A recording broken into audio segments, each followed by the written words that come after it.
Viver ultrapassa qualquer entendimento. E eu acho que, principalmente nós mulheres, ultrapassamos qualquer entendimento. Nós precisamos ser sentidas, né? Nós precisamos ser percebidas. Vamos mostrar para o público brasileiro esse lado que você tem, né? Porque eu sou muito debochada, eu rio muito, principalmente de mim. Eu rio muito de mim.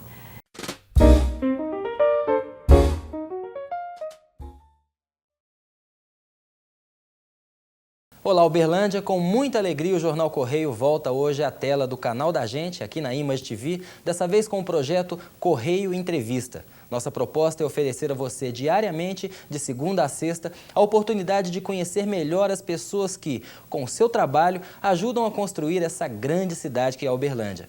Você vai encontrar aqui no Correio Entrevista talentos da terra e visitantes ilustres, como a nossa convidada para o programa de estreia. É com muito prazer que o Jornal Correio entrevista hoje uma das mais completas atrizes brasileiras, Aracy Balabanian.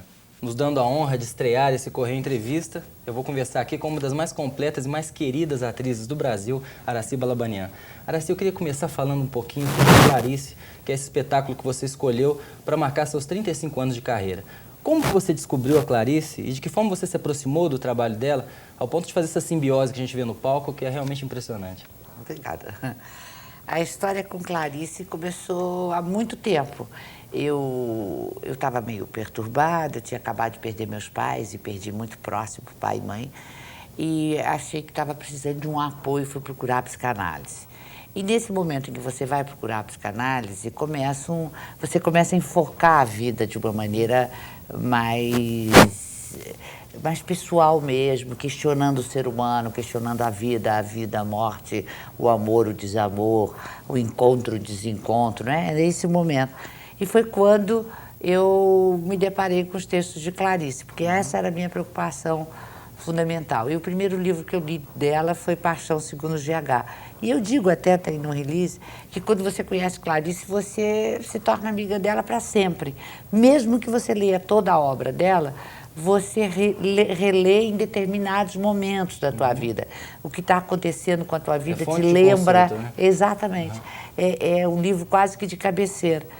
E é muito engraçado porque, comentando isso com a Lucinha Araújo, a mãe do Cazuza, ela me disse assim, o Cazuza era louco por Clarice. Ele tinha na cabeceira o livro de Clarice. E muito engraçado, ele mudava também. De vez em quando era um outro livro que estava presente. Enfim, assim foi, continuei lendo Clarice e tal, sempre apaixonada pela obra dela, e lendo e relendo.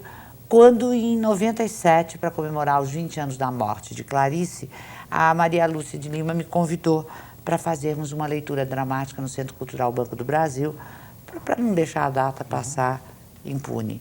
Fizemos a leitura, a coisa foi tão bem recebida, começamos a pensar num espetáculo, contar um pouco mais de Clarice e, principalmente, falar de uma Clarice que não é complicada de ler. Porque a imagem que fica de uma coisa dela ser meio maldita, inacessível, né? Até aquela citação da Greta Garbo na peça é bem essa questão de eu quero estar sozinha, né? Pois é, ela falava muito em querer estar sozinha, ela preservava muito o estar só.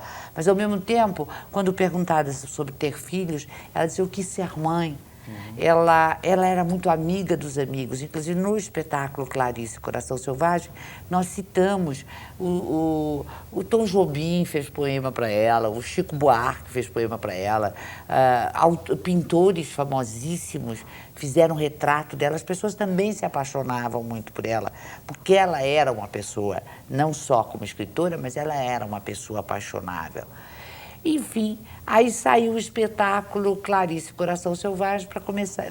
E ela fala muito da mulher. Porque mulher é um ser que tem que ser, como ela diz que... Refletido, analisado. Refletido.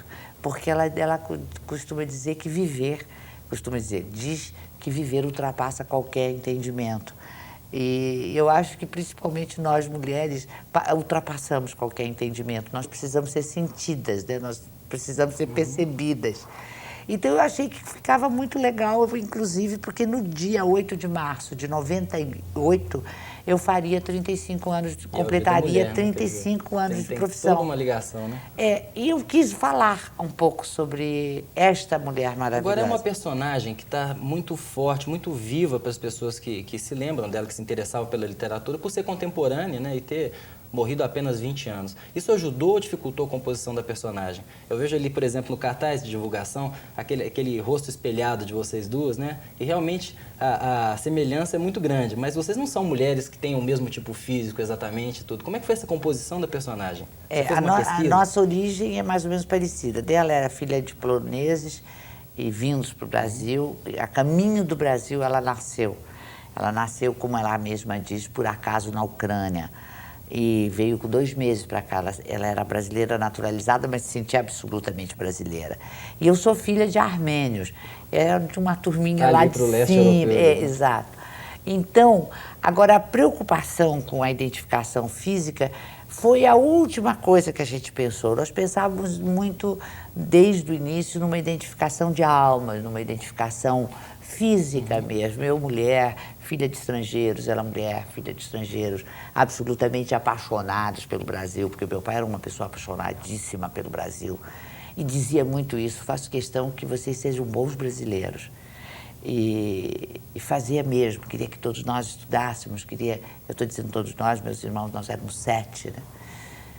Enfim, eu acho, aí surgiu a hora do final da encenação, a roupa, a maquiagem, o cabelo, mas a semelhança de alma já tinha sido encontrada.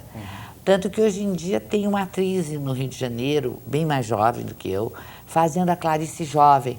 Ela, sim, ela é quase que idêntica à Clarice, muito parecida. E também dizem que é uma boa atriz. Mas, enfim, e acabamos ficando parecida com Clarice nesse sentido. Realmente impressionante. E o filho, e foi difícil a composição, você me perguntou? Foi porque ainda as pessoas se lembram muito dela. E por acaso eu a teria conhecido, mas é que eu vivia em São Paulo e Clarice viveu no Rio de Janeiro. Claro que deve ter ido algumas vezes a São Paulo, eu ao Rio, mas não pertencemos, não nos encontramos. E depois, quando comecei a fazer, eu fui conhecendo amigos dela, até que a gente conheceu o filho dela. E recebi elogios tais como: impressionante, você fuma como a minha mãe fumava, você tem um jeito dela. Eu acho que isso tudo veio posteriormente ao encontro das almas. Bom, você sai de um texto denso, poético, e anda na bolsa já com sai de baixo, aquele humor bem popular. Como é que é isso na sua cabeça? Sair daquele palco, vivendo Clarice Lispector, e depois já tá ali naquele quase pastelão que às vezes rola no sai de baixo. Como é que você trabalha isso? É um pastelão meu, né? É uma chanchada, como diz o Miguel. E o Miguel, às vezes, fica assim meio... Ele diz: como que uma atriz que fez Nino e Teleninho, que faz Clarice Lispector, está fazendo essa coisa aqui? Mas, enfim, eu acho que nós, atores, gostamos exatamente desse desafio, né? A gente não gosta de estar fazendo sempre a mesma coisa. Eu, durante muito tempo, eu fui taxada, né? Porque o brasileiro tem uma mania grande de taxar as pessoas, né? E eu, como eu tinha uma voz possante, eu tinha um temperamento dramático, tinha que ser a diva, eu só podia fazer as sofredoras, eu só podia fazer dramas na televisão. No teatro eu cheguei a fazer tragédia grega, inclusive até entrei na televisão para fazer uma tragédia grega num especial. Então tudo isso me taxaram, né, de atriz. Até que um dia foi o Silvio de Abreu. Eu fazia comédias em teatro, mas comédias refinadas e tal. Veio a Dona Armênia, né? Pois é, mas foi o Silvio de Abreu, que é meu amigo, o autor da novela. Ele falou assim: vamos mostrar para o público brasileiro esse lado que você tem, né? Porque eu sou muito debochada, eu rio muito, principalmente de mim. Eu rio muito de mim. Eu não me levo tão a sério como as pessoas pensam. Eu levo o meu trabalho a sério, eu levo os meus amigos a sério, os meus amores a sério. Mas eu gosto de brincar, eu gosto de, na hora mais crítica da minha vida, eu sou a primeira debochada da seriedade com que eu estou encarando a coisa. E o Silvio de Abreu quis mostrar esse lado e criou a Dona Armênia. Ela faz comédia e tal. E aí eu acho que até isso O influenciou próprio um pouco. nome é uma referência às suas origens, né? Exato. Porque nós íamos fazer uma mãe possessiva. Enfim, uma mãezona. Aí estávamos pesquisando uma mãe húngara, porque temos uma amiga em comum, que é uma grande mãe, uma mulher que adotou 4 crianças, além de ter o filho dela. Então nós estávamos pesquisando Marika Gidali, a bailarina e coreógrafa do balé Estágio, muito minha amiga. E nós estávamos pesquisando a húngara. De repente, se eu fosse, não é mais fácil você fazer uma armênia? Porque mãe só muda de lugar, porque mãe é igual todas as nacionalidades, né? E aí eu fui fazer a Armênia. E foi muito a referência, porque eu sou filha de armênios. E aí eu acho que descobriram que eu podia fazer uma comédia. E aí fui lá fazer o Sai de Baixo. Bom, vou mudar de tema totalmente agora, porque eu quero saber sobre um aspecto, um momento marcante da vida da Aracy, que foi quando a sua casa incendiou, né? E você pôde contar com a solidariedade dos amigos. Eu quero saber como é que é a sensação de perder as coisas no incêndio. Os seus objetos, coisas que você juntou com tanto carinho, mas você vai me responder daqui a pouquinho, depois do intervalo. Bom, esse é o programa Correio Entrevista com Aracy Balabanian. Eu acabo de perguntar para ela sobre um momento muito marcante na vida, que foi quando a casa dela incendiou. Na época, isso chegou a ser noticiado no Jornal Nacional, né? E você parecia muito abalada. Eu queria saber dessa sensação, né? Programa do Ratinho, não. Não. Mas eu queria saber dessa sensação de perder as coisas que você gosta. Aqueles documentos que... Chegou a acontecer isso? Você perdeu foto, carta e tudo? Como é que foi isso? Foi doloroso, claro, né? Porque eu sou muito apegada. Eu sou do signo de Peixes com ascendente em Câncer. E o Câncer, ele é muito apegado ao lar, à casa, à família, né? E eu viajava muito, como estou atualmente hoje viajando, mas você sabe sempre que você tem o teu canto, né? O teu canto está ali. Eu não sou muito apegada às coisas materiais, mas eu tenho as coisas que tenho com muito carinho, né? Foi uma coisa dolorosa, mas na hora H, minha grande preocupação foi como os bombeiros não estavam conseguindo, porque não, ineficiência, né? Não dos bombeiros, mas do equipamento. E eu vi que o fogo estava aumentando e estava começando, porque eu estava perto da minha casa, eu estava num dentista. Isso foi quando, Aracy? Isso foi em 94, foi em junho de 94. E eu estava no dentista, então foram me chamar, sua casa está pegando fogo. Eu achei que aquilo era uma fantasia de alguém, nada, devia ser um foguinho à toa. E aí, de repente, até essa semelhança a gente tem com Clarice, porque Clarice também sofreu o incêndio, mas ela dormiu com o cigarro aceso, e eu sou ex-fumante. Então, na hora que eu cheguei e via que os bombeiros não conseguiam acabar com o fogo, eu vi uma chama entrando no apartamento de cima. E no apartamento de cima, eu vi que minha empregada já estava fora, porque quem estava em casa era só minha empregada. Aí, o apartamento de cima tinha um bebê recém-nascido. E bebê recém-nascido, em geral, não sai de casa, né? A mãe fica ali, tem todas aquela parafernália de cuidar de um recém-nascido. E eu me preocupava com o bebê, então eu esqueci realmente das minhas coisas. E eu queria saber se o bebê, e ninguém sabia me informar, até que fiquei sabendo que a mãe tinha levado o bebê. A outra maiorzinha estava na creche e a mãe levou o bebê para a casa da mãe dela. E, enfim, o bebê estava a salvo. E aí, quando eu vi as minhas coisas, não deu nem tempo de pensar, e agora o que eu vou fazer? Não deu para se pensar na perda, né? Porque os amigos imediatamente, né? Os amigos próximos, os amigos mais distantes, enfim, eu parava e só dizia assim, mas por que do céu? Eu não tinha dúvida da amizade dos meus amigos, mas não precisava ser uma coisa tão forte para eu ter a confirmação da amizade dos meus amigos. Mas eu sei lá, Deus quis assim, e também tinha uma coisa do meu pai, né? Meu pai era um velho armênio muito sábio, e ele dizia uma coisa muito importante, vocês têm que estudar, vocês têm que saber, porque ele era refugiado de guerra, assim como a minha mãe. E ele dizia, vocês têm que ter alguma coisa que nunca ninguém possa tirar. Era a cabeça do refugiado de guerra, né? E que era o estudo, que era a formação, que era uma profissão, que eram amigos, enfim. Isso que ninguém tira de você, né? Ninguém queima, nem água apaga, nem água inunda. E realmente eu me lembrei do meu pai e eu disse, tem razão. E no dia seguinte eu já estava sendo chamada para trabalhar, eu não tinha contrato na Globo. Eu estava fazendo teatro pelo Brasil. Todo o dinheiro que eu estava ganhando, e era a época da inflação, eu estava investindo em dólar, mas os dólares estavam guardados na minha casa. Você perdeu o dólar? Perdi os dólares, perdi tudo. Perdi tudo, literalmente. Mas não perdi a minha capacidade de trabalhar. E não perdi o afeto dos amigos, que não me deixaram cair, né? E do público, né? E do público. Sem dúvida. Porque eu recebi do público, fosse o que fosse. Eu recebi um paninho de prato, com um crochêzinho em volta. As pessoas não tinham a menor inibição, porque de tudo eu precisava. E ninguém tinha vergonha São de essas ter... pequenas coisas que fazem a casa da gente, né? Senão vira um caminhão do Faustão, você abre ele, bota o móvel. Bota lá. Tem que ter o bordadinho. E aí teve a Hebe, né, que me contaram, eu não vi, a Hebe disse no programa dela, roupa para Araci. Mas não vamos mandar velharia, não, vamos mandar roupa nova, porque ela não vai botar velharia. E até teve uma amiga que disse uma coisa interessante, assim, engraçado.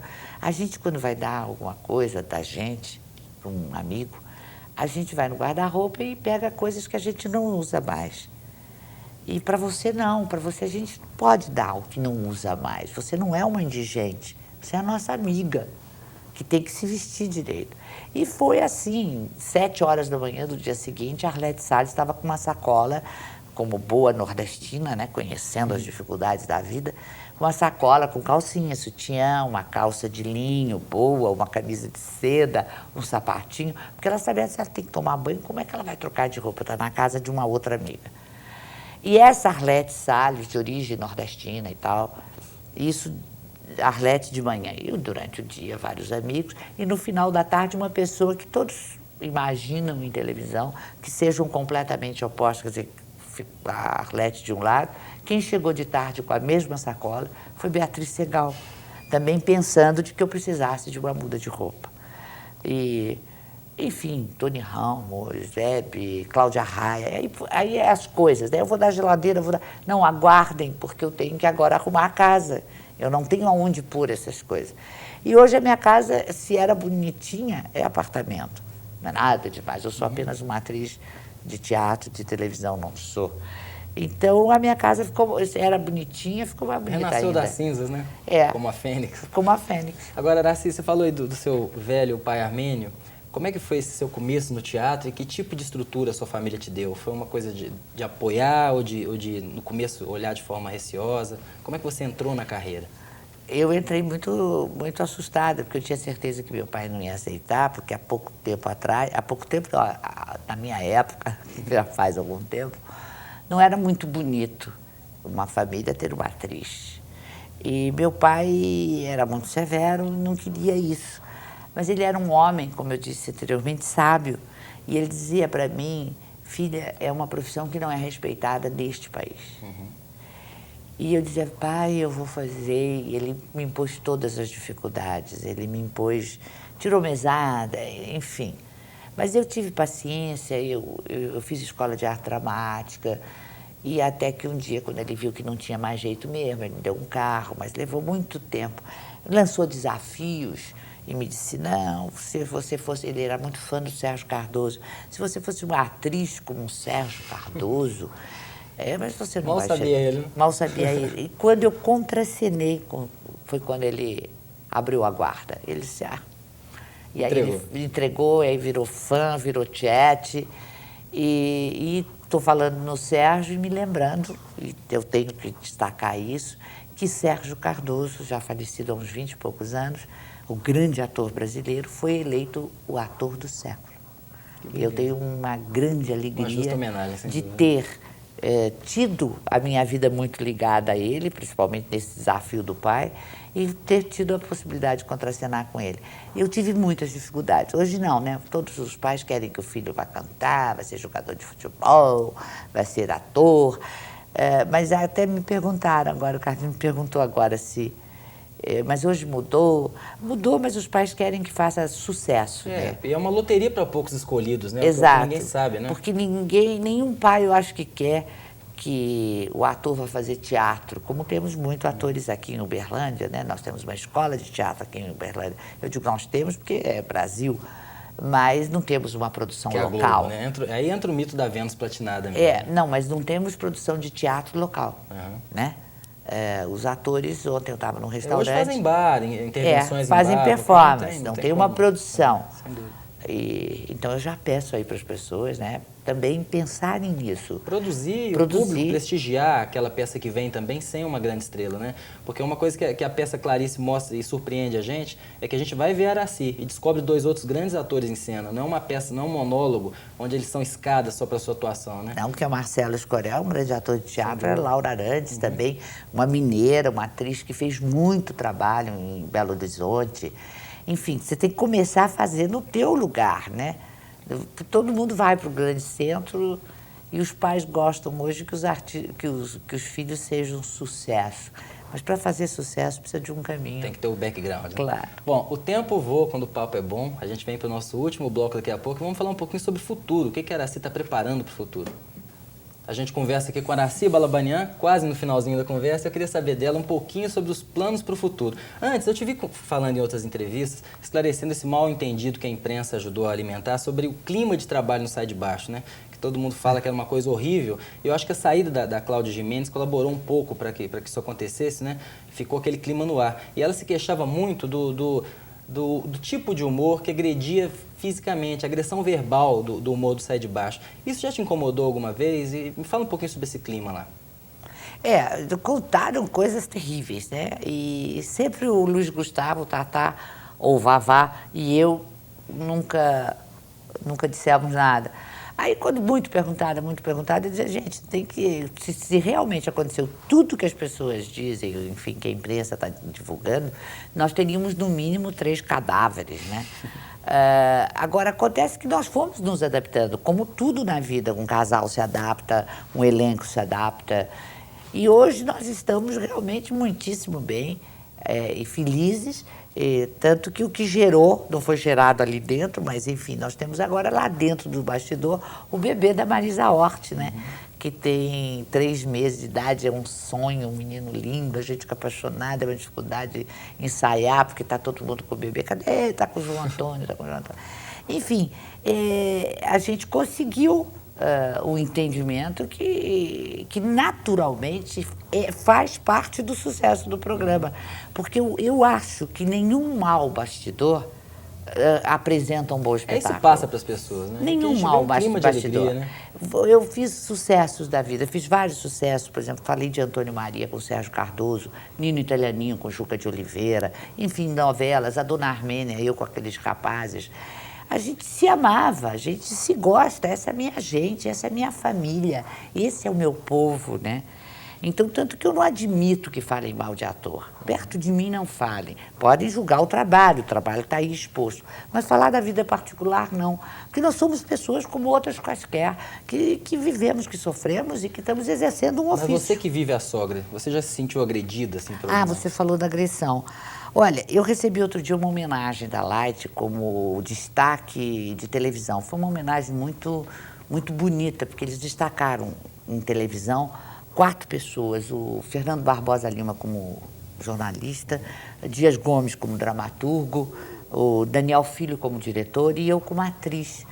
Enfim, fiquei muito emocionada. Eles fizeram um documentário sobre a minha vida e perguntaram para algumas pessoas a meu respeito. O próprio Miguel dizia o seguinte, que ele achava que eu era uma atriz muito generosa, porque eu no palco eu dava para o colega, e eu acho que é isso, né? A generosidade é recíproca, porque o colega te dá e você dá. É como um jogo de futebol. Se não te derem uma boa bola, você não marca gol. Equipe, né? Por isso que eu digo, se tem um mau bastidor, tem um mau espetáculo. O bastidor é importante.